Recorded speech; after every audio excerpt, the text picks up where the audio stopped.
All right, go ahead, Petra. Thanks so much, Marty, Emily, and Mike for the invitation to participate today. I'm so pleased to share with you a little bit of information about the Food Policy Forum and what it's been up to. Before we get started, I'd love to know who's in the room today, and I'm wondering if folks would be willing to share in the chat their name, where you work, and where you're zooming in from in the state. That would help me know who's on board. And in a little bit, I'm going to ask folks to use the hand raise button to let me know if you've heard of the Food Policy Forum before. But as I'm getting kicked off here, I'll tell you a little bit about me. And if you would join me in the chat with your name and what kind of work you do and where you're zooming in from, I would love to know. I'm Petra Vallila-Buchman. My pronouns are she, her. I'm zooming in from my basement here in Seattle, Washington. I'm the mother of 2 small boys under the age of 6, and I have enjoyed the pivot in the pandemic to working from home. My background in training is in public health. I got my career started as a community health educator in a public school system in which I was raised on the East Coast, and I've been in Washington for 12 years. With that background and training in public health, it's been my privilege to be involved with the Washington State Food Policy Forum since about December 2017, shortly after the birth of my first son. And in that work, I work in partnership with several entities, but primarily in terms of how the work is convened with the Washington State Department of Agriculture and the State Conservation Commission. And my small team, I'm joined by 2 colleagues, works in a facilitation role. We work for a small business based in Seattle called Ross Strategic. And I'm glad to be here with you today. The intent of my short slide deck, which will be available to you after the call, is just to share with you how the Food Policy Forum has developed some direction and developed both its food system lens and its equity lens, and how we're putting those into practice and what we're up to right now, sort of what we're in the mid-stride of in terms of our work. I'm going to put in the chat a link to join our listserv. If you're not already familiar with the forum and on our listserv, we'd love to have you join us. And I'd love folks to use the hand raise button. Let me know if you've heard of the Food Policy Forum. I'm curious what the level of awareness is. So you can find that raise hand function under reactions in the toolbar. Thanks so much, Sarah. Jay Harper, Evan, Marty, Rebecca. Awesome. So maybe about a quarter of you have heard of the Food Policy Forum. Well, good, because I've got some basics to cover, and I'm happy to take clarifying questions as we go and then open it up for discussion. So next slide, Emily. So one of the first things I wanted to share with you, and I know that feeling, Emily, where you can't seem to find the button to advance, I can get going while you're bringing it up, is I wanted to share with you who's formally part of the Food Policy Forum. We're a 42-member strong entity that's been convening now for some time. And I just wanted to list here on the screen the organizations that are involved to give you a sense of the representation. So we have representation from economic development, distribution, anti-hunger and food access. We've got 4 appointed elected officials. We have several farmers, some of whom wear 2 hats, as many farmers in Washington State do, where they work for an organization or government and also farm. And we also have representation from local and state government, and we do have representation from the Clark County Food System Council. So we have one representative, Diane Dempster, who used to be with Charlie's Produce, remains an appointed member in her new role at Clark County. Next slide.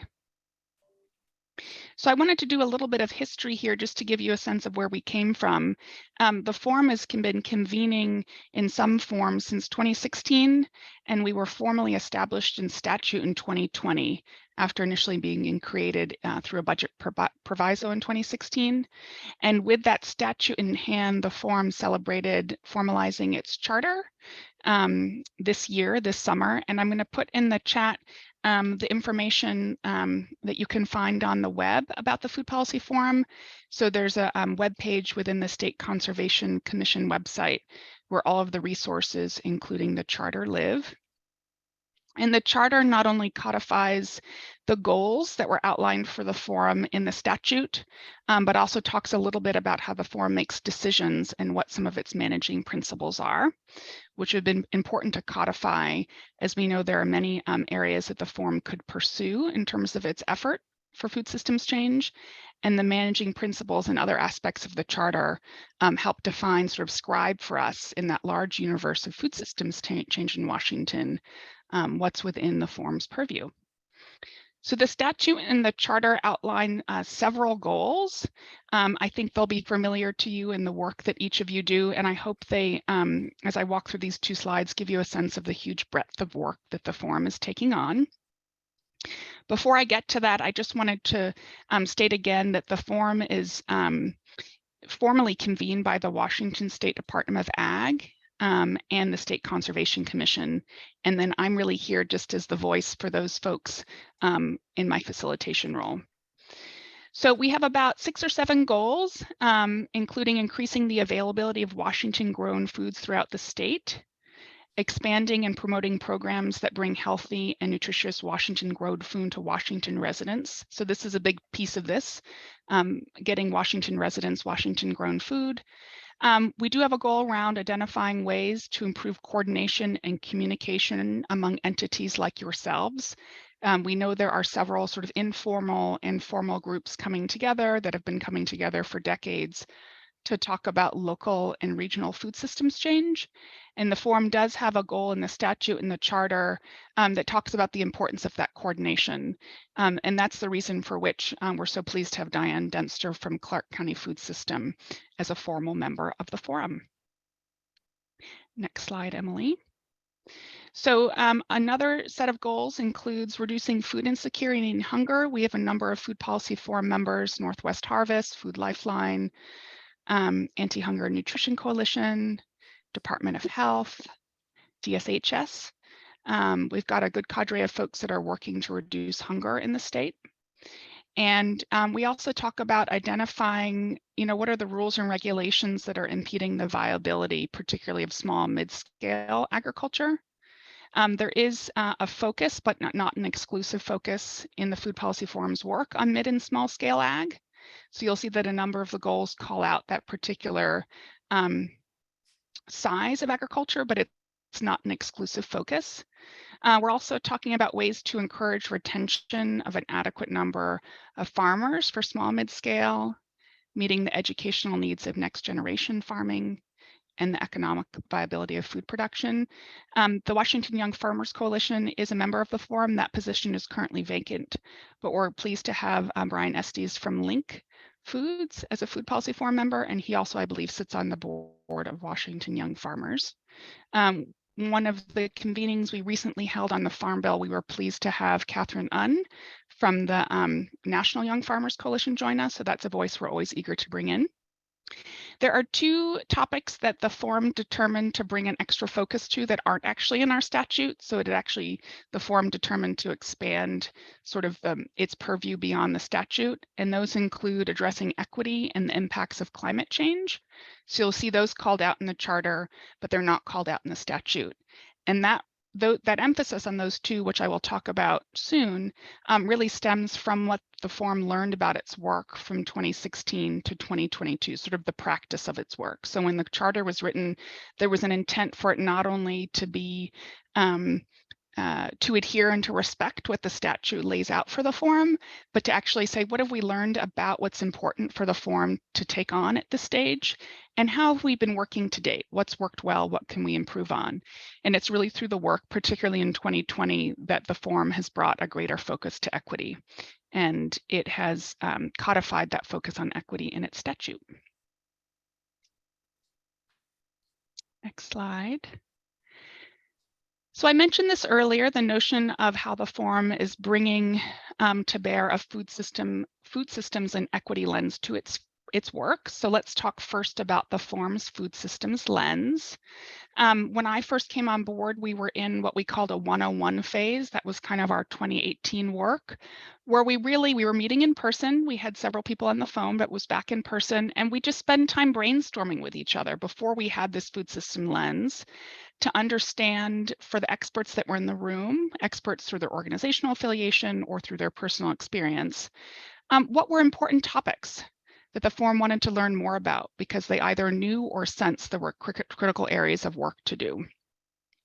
From that, we took a deeper dive into a set of 2-on-1 level topics. So in this case, this was the first time the forum engaged in formal decision-making, was a meeting in late June.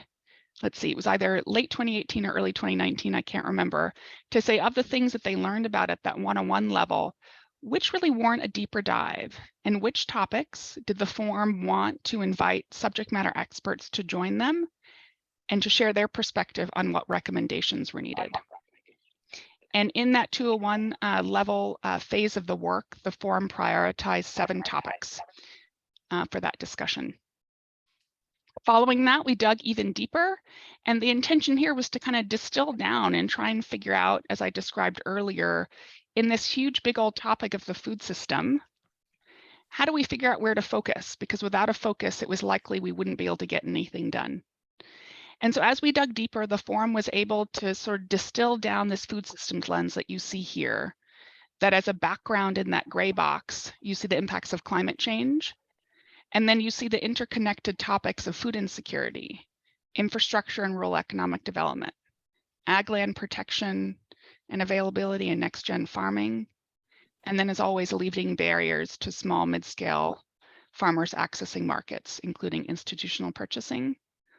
And what we thought was powerful about this was not only creating a lens that would help us focus our work so we could be productive, but it allowed us to describe what we thought was the real power and opportunity offered by a state level food policy forum like this one, which was to tackle issues across a food system that would bring, if advanced collectively, multiple benefits. So a key example of that is the opportunity for food insecurity advocates to come together and talk with us about food access programming, like the affordability and access to food, and ways in which Washington grown food, maybe through the Farm to School program, maybe in other ways, could be brought into that system. And that for me remains a key area where we're able to see across the diverse perspectives, and the forum is incredibly politically diverse, one of the most politically diverse bodies I've ever worked with. How are we bringing forward solutions that bring benefits not only to those experiencing hunger, but for those trying to run food and ag businesses, and for sort of general rural economic development. And this food system lens remains sort of a North Star for the Food Policy Forum even today. These buckets are still quite large. There's still a lot of ways to think about implementing these topics, but this remains an area of focus for the team and is codified in our first recommendations report from 2019. So if we could go to the next slide. So what did we do with all of that information, that 101 to 201 to 301? Well, it ended up getting codified in a June 2019 report, which you can find on the website, where the forum came up with a whopping 50 plus consensus recommendations, each of which fall into one of those 5 categories that we saw on the slide before. So rural economic development, food insecurity, ag land preservation and next-gen farming, impacts of climate change and market access. And so that report not only was the first time the forum had developed consensus recommendations, it was the first time it published its food system lens and worked together to develop problem statements for each of those topic areas. One of the managing principles of the forum is this notion that we need to start with a common understanding of the problem before we move on to trying to find a common understanding of the solutions. And so that report also was the first time the forum had come together to say, well, how are we going to describe the problem of food insecurity in the state? When we say there are issues with market access for small mid-scale farmers, what do we mean? What do we mean by infrastructure? And so that was really clarifying and really powerful. And that 101 to 301 process also was an act of peer learning. So the forum is incredibly politically diverse. We've got representation from across many sectors, and people are engaging in the work in different ways. Some work in lobbyist, sort of true policy and politics settings. Others work in more on-the-ground practitioner settings. And what this 2019 report did was it allowed all of us in that whole process of 101 to 201 to 301 to come up to speed and to have a minimum understanding of the topics that are near and dear to the hearts of forum members, so that we can begin to engage with each other, not on a totally even playing field, but with some degree of baseline knowledge. So that was 2019. That report still continues to be a really critical document we return to. And following that, we produced 2 reports in 2020. One was a reaction to the COVID-19 pandemic. So the group worked incredibly quickly to produce a second report that basically said, in light of COVID-19, what changes are we seeing that are needed now, sort of in a much shorter time horizon and more specifically. So if you look at the 2019 recommendations, many of them can be quite broad. If you look at the 2020 report, the group actually distilled down and talked a little bit more at the tactical strategy level about how to accomplish those things and in light of COVID-19. The other thing that happened in 2020 that was quite powerful is that the forum committed to applying an equity lens to its work. And that was the first time, the forum had done that. So our 2020 report really codifies that commitment. And from that commitment followed a body of work I'm going to talk about next, to convene a subcommittee, plan sort of an equity 101 for the forum, and to develop an equity filter. That equity filter was then used in October 2021. We were required to produce a report per our statute in October 2021, and we said, how do we make sense of what we have so far? Sure, some things have changed, and at the same time, some of these same problems remain intractable, whatever that word is. And so the 2020 report lifts up a handful of recommendations that were critical and particularly timely for the legislature. And we applied our equity lens to those. And in this report, articulate ways that in implementation and development of those ideas, equity can be advanced. So next slide, please. So the forum's equity filter was developed by a subcommittee, and you can see their names here. We had Link Foods, Anti-Hunger Nutrition Coalition, WSU, King Conservation District, the Farm Bureau, et cetera. We had a pretty diverse, in terms of sector and politics, group of folks coming together. We built from work that had occurred from others, and we built from a set of presentations that we had from the State Board of Health. So we weren't starting from scratch because, of course, we didn't need to. There were many people that were ahead of us. To develop essentially a set of questions that helps us test the assumptions and to call into question who's likely to benefit or be burdened by the ideas the forum is trying to advance. And that equity filter, I'll put the link in the chat here. It's available online, and I would be curious, one of the things I would love to ask you, if we've got time, is what experience folks have on this call today with using an equity filter in your work. But here's the link to the forum's equity filter.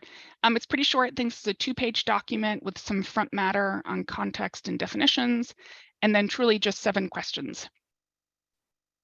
Next slide, please. So with an equity filter in hand, I wanted to tell you a little bit about what that looks like in practice, and excuse the tiny, tiny font here. But essentially what you see in that graphic on the left-hand side is a different view on our food systems lens. And what you see in the numbers, 1, 2, et cetera, are the recommendations that were included in our 2021 report to the legislature.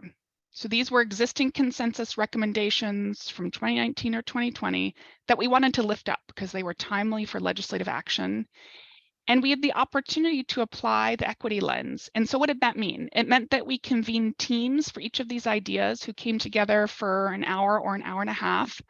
And the facilitation team facilitated a conversation where we really just literally walked through those questions. And the questions were powerful for helping us understand what we didn't know, but also powerful for us checking our assumptions about what we thought we knew. And what I found to be most powerful about the forum's equity lens and its filter in practice was that it wasn't about being an expert.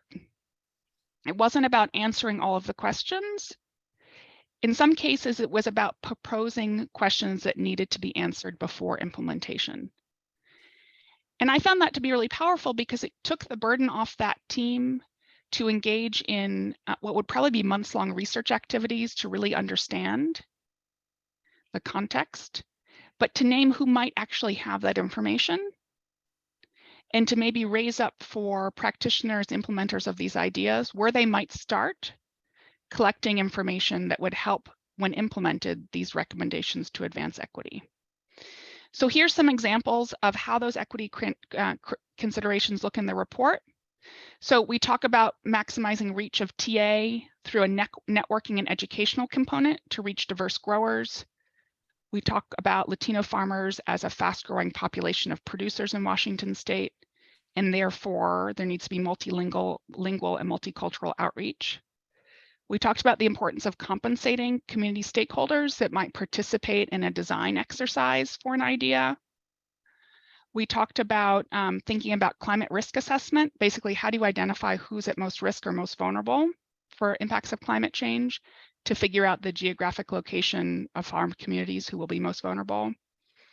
We talked about bringing more flexibility. We know often that government grant programs can be incredibly inflexible, and that there need to be flexibility, particularly for recommendations where we knew people would be trying new things, or those entities maybe have never participated in a grant program like this. And I would say one theme across all of the equity considerations was this notion of involving the people who are the intended beneficiaries. So you can see in that last bullet, involving people who may be experiencing food insecurity so they can help design the solutions to meet their needs. And when you read some of these, you might think, well, some of this is intuitive. And it's true, but I don't think it's intuitive in all of the settings in which these recommendations could be implemented. And we didn't find that there was a common place where even these intuitive ideas were being captured. And so for us, it was a test of our equity filter and how does it work and what do we learn? But it was also an opportunity to say, what do we do with what we're learning? And so that's captured in our 2021 report. I just have 2 more slides. So I wanted to tell you what we're up to now. The forum is in what we're calling sort of an experimental phase of work. To date, when we've worked proviso to proviso, each proviso, if you've ever worked in a proviso-funded multi-year project, gives you something new to do. And sometimes that something new doesn't feel timely or is practically relevant. And for us, it had us producing reports on a yearly basis. Now that ended up being a really powerful ask because it helped us get on paper and clarify what the group thought was important, and it also helped to bring cohesion to the forum, just the practice of writing those reports and figuring out what we wanted to say. Now that we are operating under statute, we actually only have a legislatively required report every other year. And so we don't have to create a process to produce a report. What we can say is, what are other ways the forum can use its various roles, whether that's convening or research or coordination? What are the most powerful roles for us to be trying on to advance food systems change? So this phase is not about taking on new topics that we haven't talked about. We're still leaning into our food systems diagram and our 2 consensus reports. But we did an exercise starting in December 2021, a Jamboard exercise or Google Docs exercise to identify what really needed our attention. And given what needed our attention, what was the best role for us to play? How should we pay attention to that topic? And so building from that December 2021 sort of prioritization exercise, we launched several teams to prioritize a set of topics, and where we landed for work that's been going on since March 2022 is a focused set of activity in 3 topic areas: state brand and marketing, Farm Bill 2023 coordination, and informing land use policy. So again, these are topics that have very strong ties to our consensus recommendations to date, but it was a step back to say what would happen if we focused on a small set of things and weren't just producing ideas. and writing reports and recommendations, what would it mean to take action on these ideas? Like, what is the most valuable way this collective can take action? And that's the work we're engaged in now. And so my last slide is just an update on where we are. So here's a quick update on where these 3 teams have been. So the State Brand and Marketing Group hosted a primarily forum-facing learning meeting with several local Washington brands and a local brand from Pennsylvania to learn a little bit about the history of the work in Washington to pursue a local sort of a state brand and marketing program. From that, we produced a publicly available context document, which if I'm fast, I might be able to find for you here. We essentially wrote down what we had learned about exploring a state brand and marketing program in Washington. I'm going to put that here in the chat.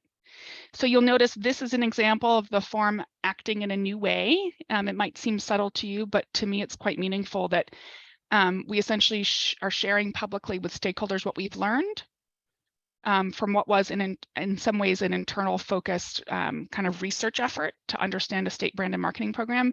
The forum in its 2019 report had articulated a recommendation about state brand and marketing. So we had a very clear recommendation to figure out what more was needed. And then some months ago, the forum formally requested WSDA to submit, and in this case, it was sort of dust off an old decision package request for funding to scope and launch a program. And so this was a way in which the forum has not acted before, where it took a recommendation and used its convening power and the experience of folks like the Potato Commission and Tilth Alliance and WSDA to figure out what role the forum could play in advancing that idea. Different from that, the Informing Land Use Policy Group hosted a public listening session on patterns and drivers of ag land loss. That was August 4th.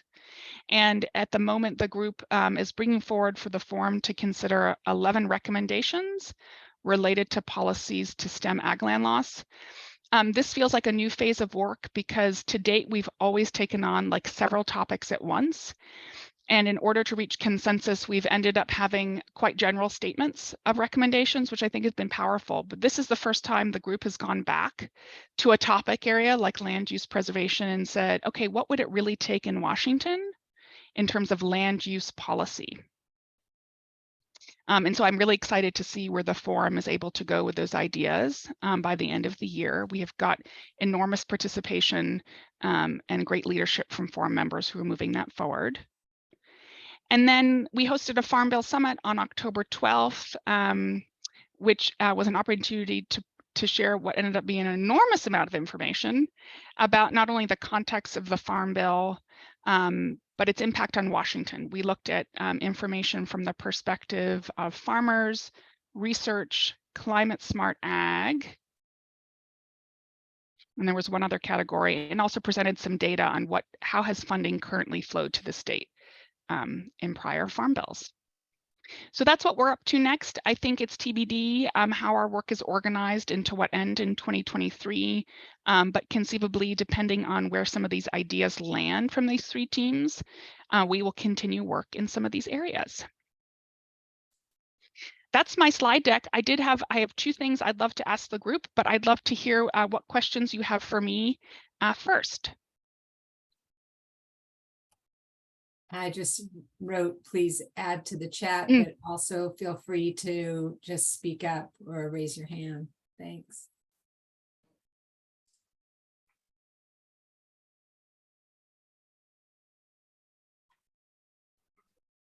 I will start by asking if there is any information about the Farm Bill Summit is available. If you have any yes. Like a link to anything, I would love to learn more about that. Yes, great question, Emily. We were able to get our slides up much faster than usual because of the huge demand for them. I think because there's some data and information in those slides. Let me put this link in the chat that just hasn't been organized in this way before.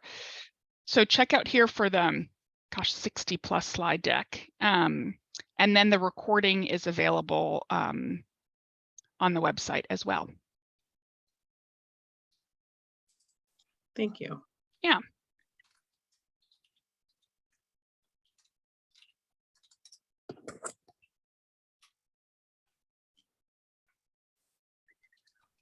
Petra, I'm curious Yeah. about how you would advise folks working on food system work in their own counties and towns to connect with the food policy forum, use your information and also feed in to the work. Yes.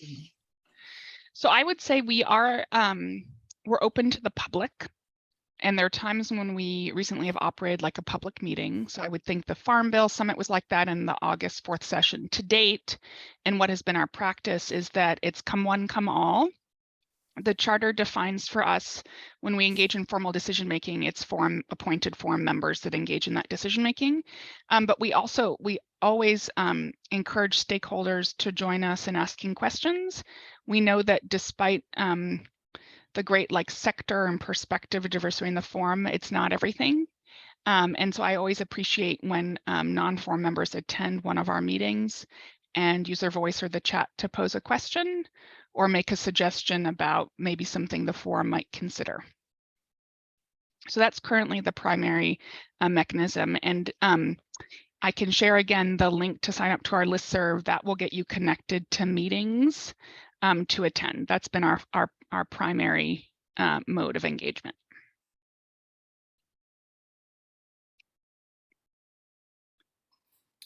I have a question. Yes, Jennifer. Jennifer, and I'm a farmer in Thurston County. And this is related to the preservation of farmland, of ag land. Mm-hmm. The airport that is being explored for future development, they have identified a number of sites, and the one in Thurston County is actually like we're in the target. Mm-hmm. All of the ag land around here. And for just the few things that I've read about it, clearly people like the Thurston County Planning Mm-hmm. Office are involved, but I didn't know if your group would actively get engaged because it's probably another statewide policy group that's looking at the need for the new airport. Right, right. I appreciate that question. The siting of an airport has not come up in those team conversations. Let me just pause here to think a little bit about how those recommendation topics are coming together. So Jennifer, your question is an interesting one, and I might bring it to that team. We've got an email thread going now and just ask them what folks are tracking. I would say what I admire about the land use policy team through these 11 recommendations is they're really trying to come at land use policy for a number of angles. We have Linda Nunzig is one of the key proponents, along with Chris Elder up in Whatcom. And both of whom are able to speak both from the producer standpoint and also from their local government, sort of their experience in trying to advance change.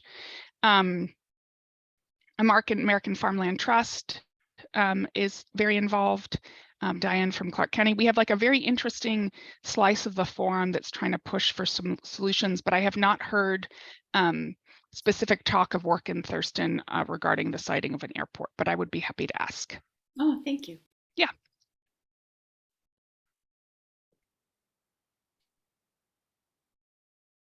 I have a question for the group. Emily, I was wondering if you could pull up slide 5 that has our food system diagram on it.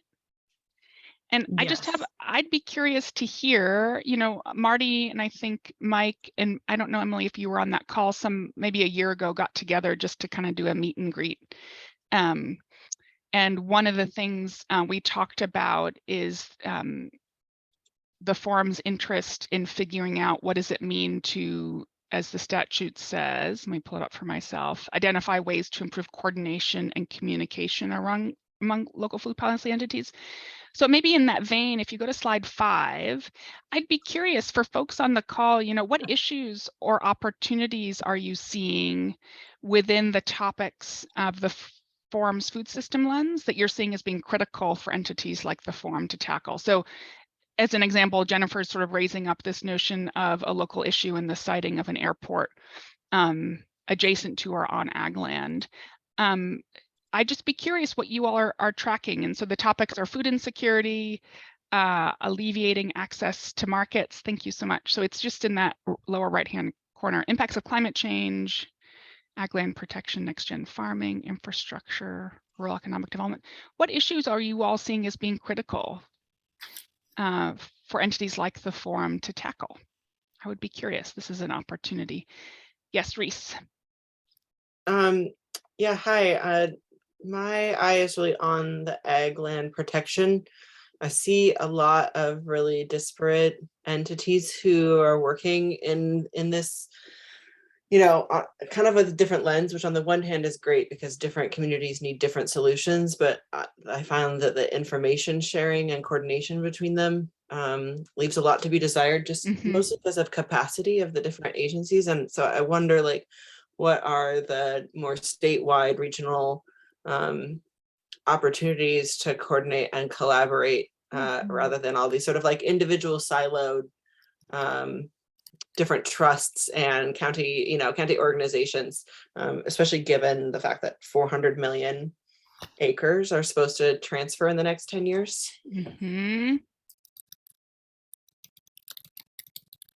That is a great question. There used to be a farmland roundtable, protection roundtable. Is anybody familiar with that? I think it was hosted at one point by Josh Gentoli at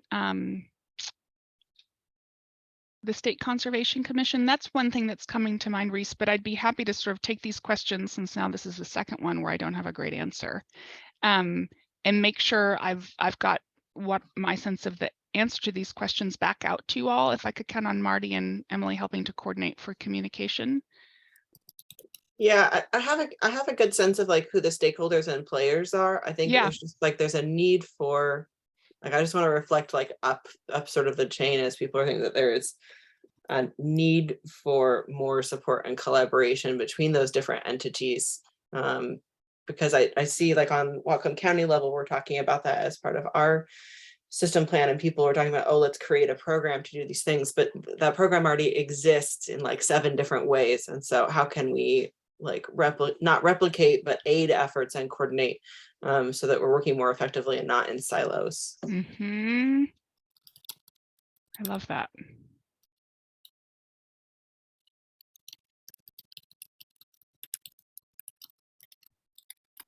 Sarah, I see your question about data sharing, which also seems like an opportunity. So Reese, one connection I'm seeing here is this notion of people not having to reinvent the wheel, but recognize for some solutions, there's not a one size fits all. But I think what I hear you saying is there's an opportunity for more learning and collaboration. Yes. Is that fair? I'm actually at a local health jurisdiction. Okay. And so we have our access to our epidemiology team, which is super helpful to kind of analyze the demographics and whatnot. But what we've found is a lot of these community partners that I work with for food security, either they don't know where to find this data, or it's not something that they're used to using, especially for food banks. So I think something at a state level that would be super helpful is having like a best practices of how each LHJ or each county can kind of disseminate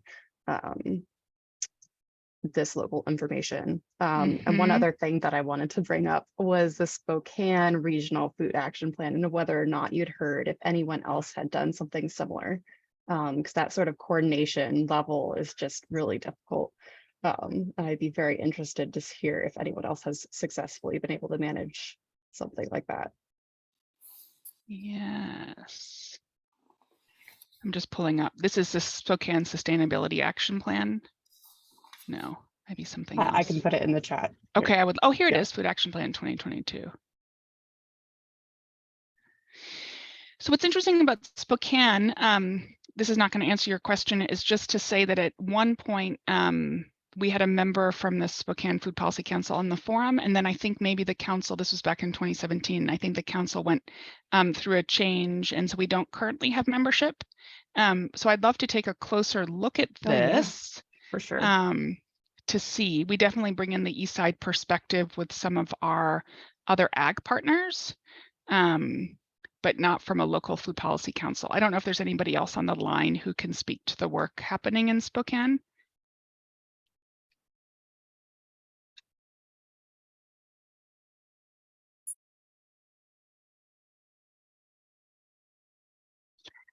I mean, one thing I think would be really interesting is this is a capacity crunch, but it would be really neat to see what food action plan type reports have been produced across Washington and to see what's common and not common. Yes, Brian would know for sure. Right? Like, is there a common thread that seems to be emerging, and how at all does that relate to the regional work that you all are involved with here in this group, and then the work of the State Food Policy Forum? I think there was early efforts in the Food Policy Forum in 2016 before I got involved to try and do some surveying to gather that information. Of course, by now that information is stale, but this is so well organized in terms of strategy, recommendations, and potential partners. My first instinct is I'd love to see how it's similar or different to the forum's work to date, where there might be sort of synergy.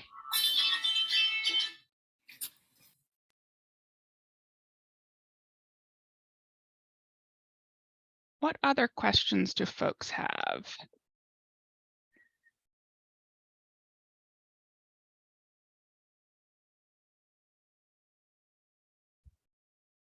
So I see talk in the chat of grants for infrastructure. Oh, great, Reese, that's awesome. Do you see, Petra, do you see the forum as a potential kind of clearinghouse for such documents? Or you know, is it's there a different one?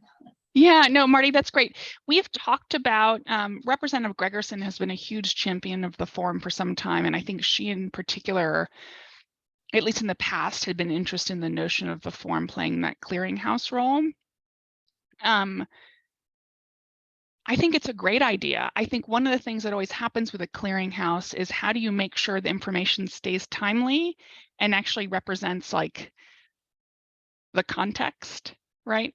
So, for instance, looking at, there's a forthcoming report per Reese from Whatcom, and we've got this Spokane report. Let's say there are 2 other reports. I think the forum would be totally amenable to sharing those. Whether or not we feel like we could say we know it all is the question. And so I guess what I'm saying is I think doing a clearinghouse well can be hard. You know, staffing that from sort of like a quality control standpoint. But it has come up before, that notion of different roles that the forum could play.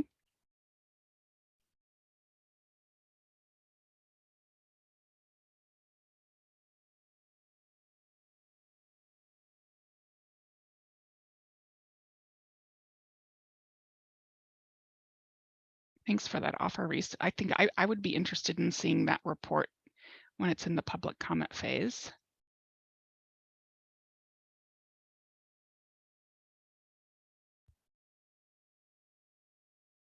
Evan.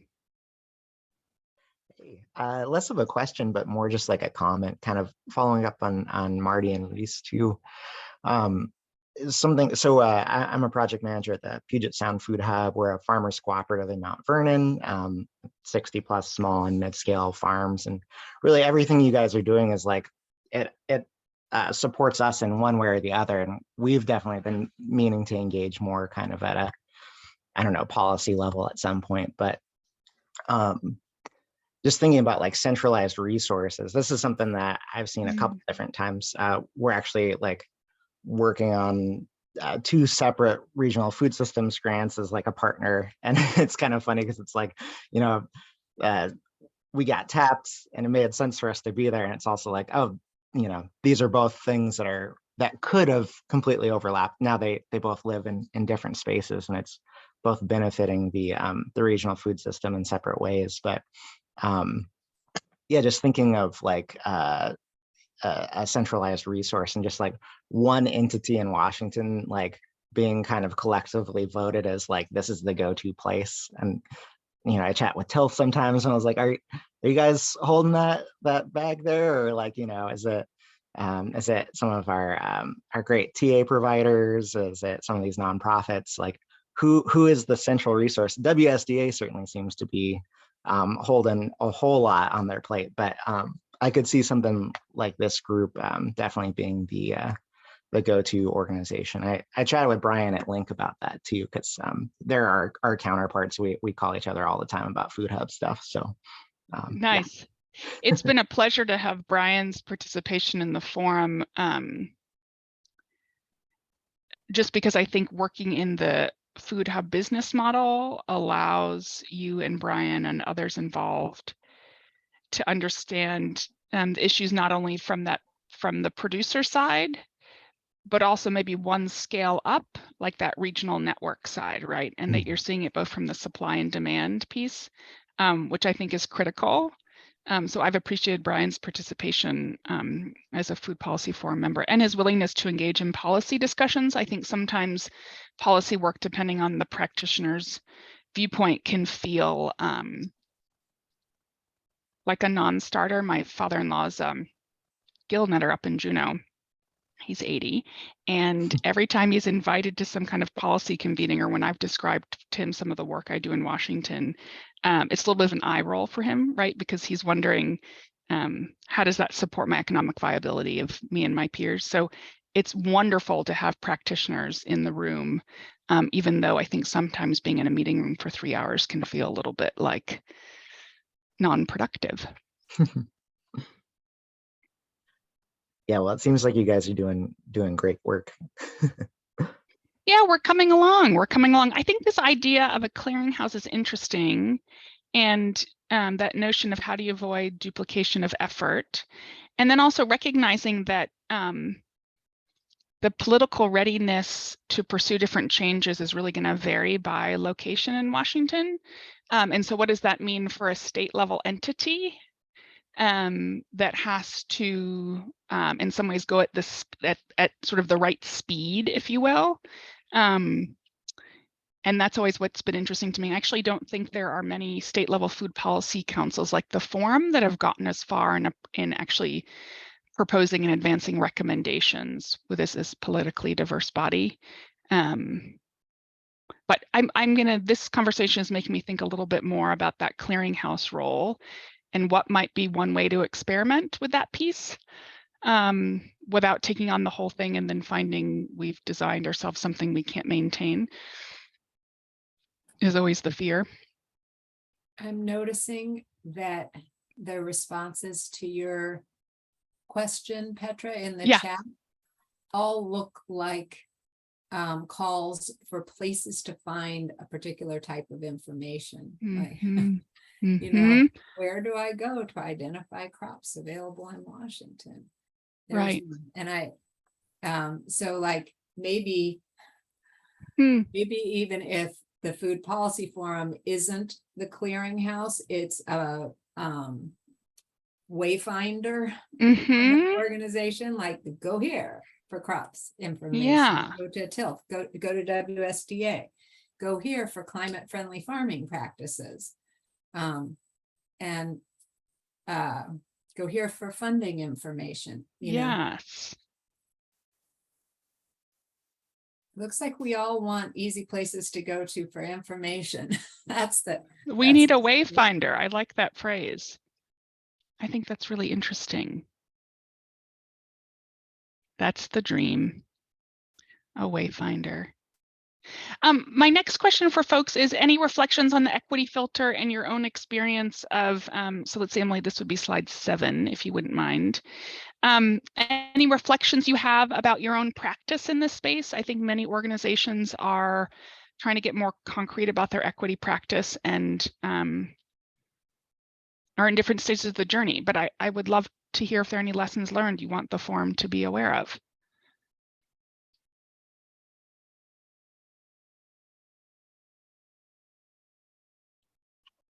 I'll start, but please don't, I don't want to stop anyone who's not hosting from contributing, so please feel free to pipe in. But we recently launched our the Western Washington Food Systems Project Accelerator, and so of course we had to develop a scorecard to select projects and all of that. And we actually used, I wish I would have known about this. This would have been great during that process. I suppose we still can. There's no reason. It's after the fact we can't use it as well. But we also used Mercy, Haruki, McGee developed a little list or extensive list, I shouldn't say little, of different kind of like equity lens. I don't think she called it an equity filter, but it was essentially like an equity, a way to look at your projects through an equity lens. And one thing she recommended that we've used that I thought was really helpful was Washington State Department of Health's, it was like their health disparity map. I can't remember exactly what it was called, but I'll make sure Marty has a link to it when we do the Q&A and whatnot. And it just has a map of Washington and its census designated areas and counties and just different health struggles that they deal with basically, and in which by those areas. And you can put different filters on it to see different ones. And we found that the one that was most relevant to what we were doing was just the social and economic lens was that one, because that we felt like for food systems work that was the most relevant to us. But anyway, I can also link to Mercy's. I thought it was great. Her document she developed is really great. So yeah, that was just our experience. I don't know how relevant it is, but I thought it was helpful in the scorecard development process to use something like kind of a third-party, just data-based tool, so that it kind of takes some of the bias out of the development of it. Yes. I love that. It reminded me to go and check out the Office of Equity at Washington State, which I think was finally funded last session or the session before, so it's not fully staffed up and running. But I think another place that would be so great to have a wayfinder is around resources for applying an equity lens, right? So Emily, thank you for that great point. It reminds me that I think the forum has talked about wanting to connect with the Office of Equity to hear if they have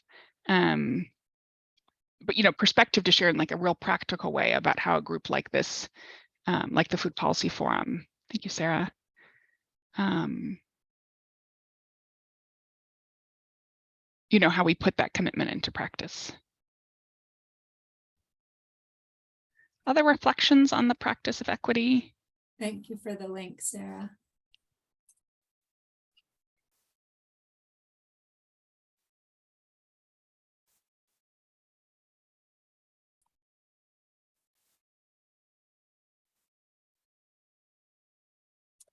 Any other thoughts from folks about questions you have or topics? I don't feel like I've been very good at answering your questions, but I've captured all of them from the chat in my slide deck notes here.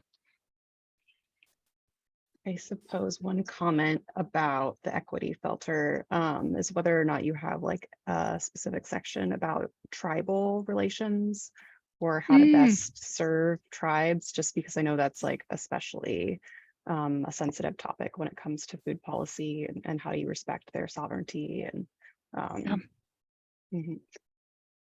That's great, Sarah. Your point is a good one. The forum, as far as I know, doesn't have participants that self-identify with tribal representation, but it's something the forum has been talking about, is how to bring that in future forum member appointment.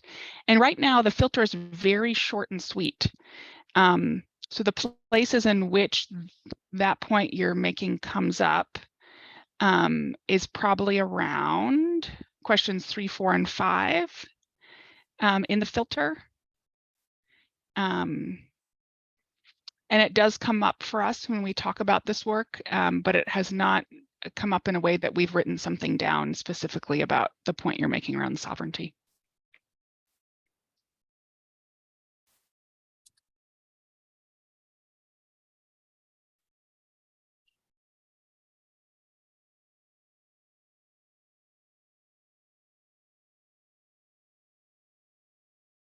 Petra, Mhm. I just have one final question for you. Sure. Just a very general one. Yeah. That is anything that you'd like to share with us that you haven't said already that's really exciting you personally about what's coming up for the forum's work?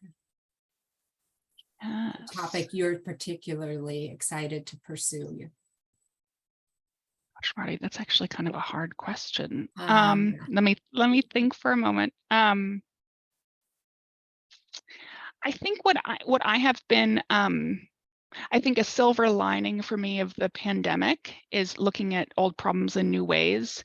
And I appreciate this notion that I think the topic of food security as a big umbrella and all of the contributors to that, ag land preservation, ag land affordability, etc., I think has become clearer. So I've heard, we had a speaker at the August 4th session. Don Stewart came and spoke to us about ag land preservation and was remarking that he was not aware of a food policy entity at the state level talking so clearly about the contribution of land use policy to food security. And it reminded me that sometimes the progress we're making looks like change in different ways. So maybe it looks like changing policy or diversifying who's in the room, but sometimes it looks like other people on different parts of the system paying attention. And that was really encouraging to me. So I'm excited about the food systems lens as something that's not overly complicated, so much so that we trip on ourselves, but really an opportunity for us to work together. I don't know if that answered your question, Marty. That was just a perfect note to Okay. end on. That was just wonderful. Thank you, Petra. And Thank you. thanks everybody for being here and being engaged in the conversation. Let's see, I guess we'll just wrap it up. Watch your emails for flyers for future sessions that are coming up. And thank you all. Have a good rest of your day. Thank you. Thank you, Petra, and thank you everyone for coming and engaging. And I look forward to this Q&A more than I've ever looked. I feel like there's going to be a lot of, it's going to be a resource dense Q&A sheet that goes out. So I'm excited for it.